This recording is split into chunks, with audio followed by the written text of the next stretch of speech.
டேஸ்டியான ரெசிபி தான் பார்க்க போகிறோம். ஸ்ட்ரெயிட்டாக வீடியோக்குள்ளே போயிடலாம். ஹாய், திஸ் இஸ் காஞ்சி சமையல். ஃபஸ்ட்டு என்ன பார்க்க போகிறோன்னா 3 முந்திரி, ஊற வச்ச கசகசா, 2 பச்சை மிளகா, சோம்பு, தேங்காய் நைஸாக அரைச்சி ஒரு பக்கமாக எடுத்து வச்சுக்கலாம். அதுக்கப்புறம் ஒரு பாத்திரம் வச்சுட்டு 4 ஸ்பூன் ஆயில் விட்டுட்டு தேவையான மசாலாலாம் சேர்த்துக்கலாம். அதில் ஒரு 2 பெரிய வெங்காயம் சேர்த்துக்கலாம். ஏலக்காய் போட மறந்துடாதீங்க. 2 பெரிய வெங்காயம் நல்லா வதங்கட்டும். வதங்கி வந்ததுமே பார்த்திங்கன்னா இஞ்சி பூண்டு விழுது சேர்த்துக்கலாம். இஞ்சி பூண்டு விழுது நல்லா பச்சை வாசனைலாம் போனதுக்கப்புறம் தக்காளிலாம் தேவையில்லை.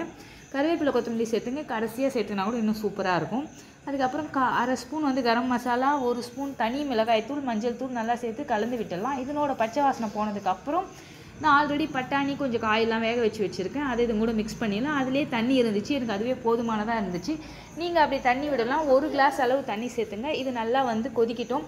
ஒரு கொதிச்சதுக்கப்புறம் நம்ம ஆல்ரெடி ஒரு விழுது அரைச்சி வச்சுருக்கோம் இல்லையா, அதை இது கூட மிக்ஸ் பண்ணிவிட்டு நல்லா கலந்து விட்டுடலாம். கலந்து விட்டுட்டு சிம்மில் வச்சிடலாம். நல்லா ஒரு கொதிக்கட்டும். ஒரு கொதி கொதித்ததுக்கப்புறம் ஆஃப் பண்ணிட்டிங்கன்னா சூப்பராக இருக்கும். இது பார்த்திங்கன்னா ஹோட்டல் ஸ்டைலில் இருக்கும். இது நம்ம வீட்டில் செஞ்சதுக்கப்புறம் நம்ம பரிமாறணும்னா யாருமே நம்ப மாட்டாங்க. இதை வீட்டில் செஞ்சோன்னா அவ்வளோ ஈஸியாக டக்குன்னு செய்யக்கூடிய ஒரு ரெசிபி தான்.